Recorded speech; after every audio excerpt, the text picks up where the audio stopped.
Eto na naman tayo mga kakuskos. Gagawa tayo ng donut. Nakakita ko ng instruction sa YouTube. Gagayahin ko lang. Nakalagay doon, milk.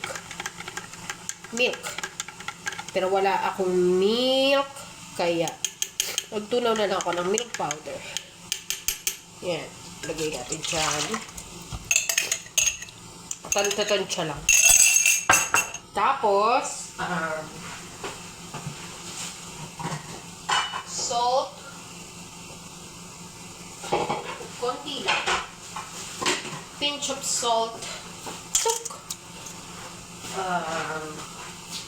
Sugar.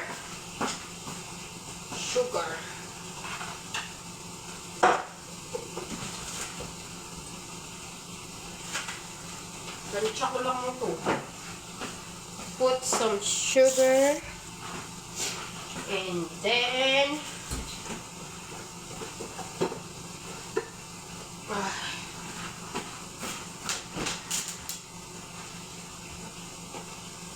yeast.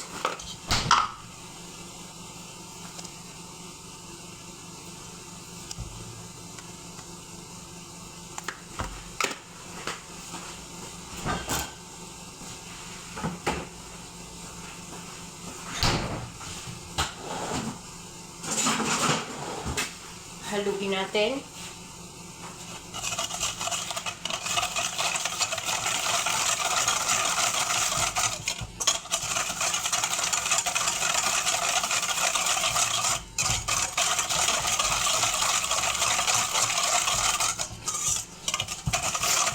Sana maputi ko na kung ano na ito.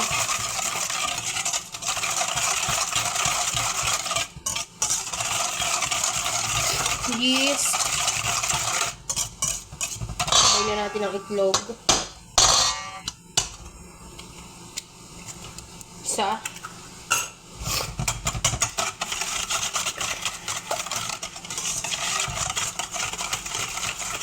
Dinadahan-dahan ko lang yung paghahalo kasi yung tropa ko nag-comment sa akin na gigil daw ako maghalo. Kaya dadahan-dahanin na lang natin. Shoutout sa iyo dyan, Rochelle Villorente, Roseño. Eto na, best. Ha? Eto na.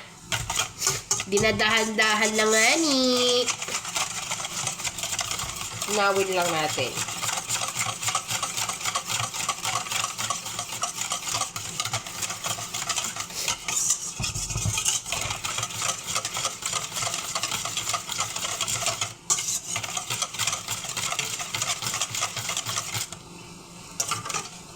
Nagbubuo-buo yung yeast, motherfucker. Bakit kaya?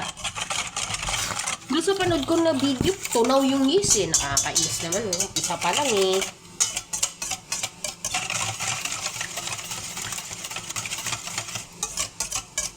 Tapos, yamin. Ako lang naman kakain nito eh.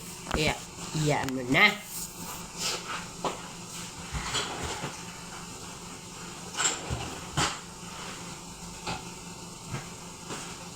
Buha tayo ng harina.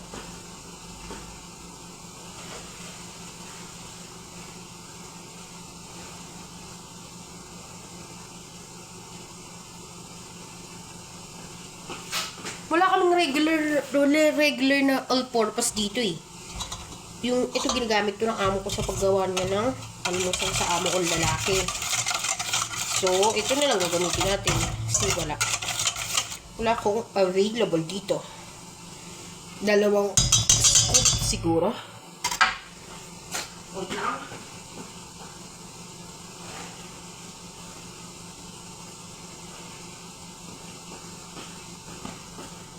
Dalawa.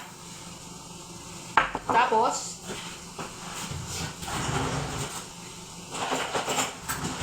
haluin natin ulit.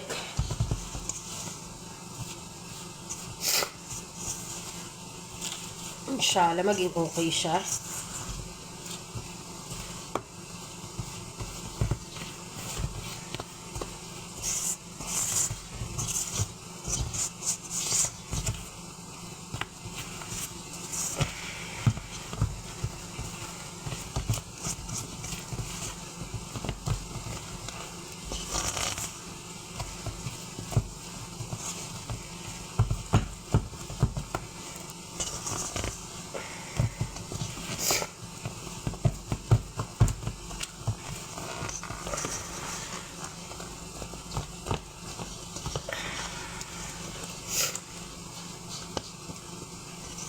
Masyado ata siyang basa.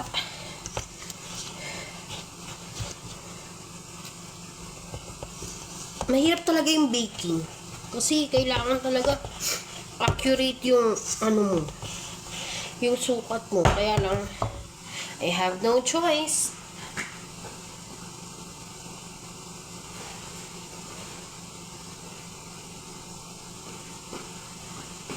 Ito lang kasi ang meron ako. So, ito lang yung gagamitin ko.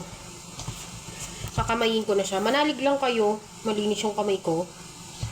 At ako lang din naman ng kakain yan. So, don't you worry.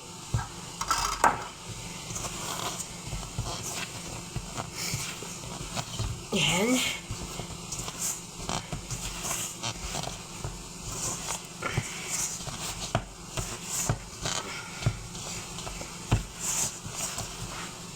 Yan. So,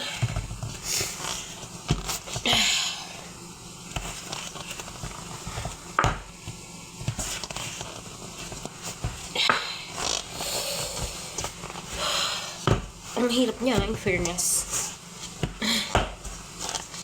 Ay, sabi pala, nakalimutan ko palang lagyan ng nakalagay doon butter.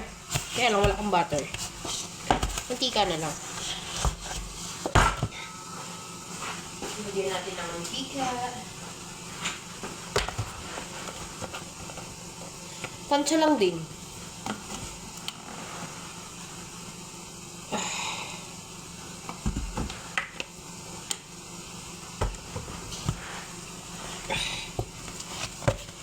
Yan. Yan. Magkaano kaya to? Yung magiging smooth kaya siya. Kasi hindi siya yung ano eh. Yung all-purpose. Panood ko doon sa video. Ito naman ito. Ang pala sa video ay smooth. 5 minutes mo siyang gagantuhin.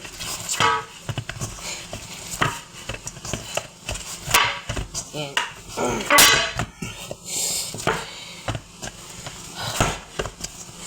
So, lagay natin dito. Lagay natin dito. Malinis yan. Manalig lang kayo. Malinis yan.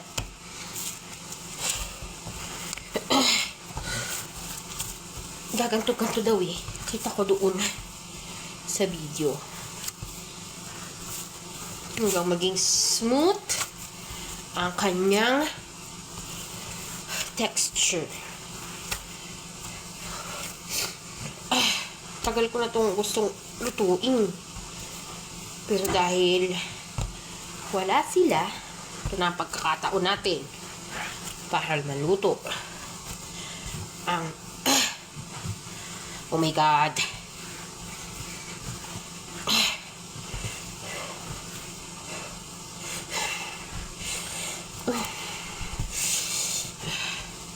Sabi dun, kailangan daw smooth. Eh, paano siya magiging smooth?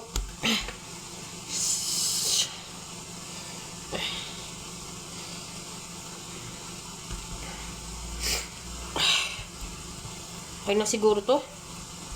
Huwag na natin masyadong paka-perfectin kasi tayo lang naman kakain yan eh. Tapos, lagyan daw ng mantika yung ito. Lagyan natin ito ng mantika all over. After 1 to 2 hours, hintayin natin siyang mag-expand. Saka siya natin ipiprito. Balikan ko ulit kayo, mga kakuskos, kapag ipiprito ko na siya. Okay? Okay.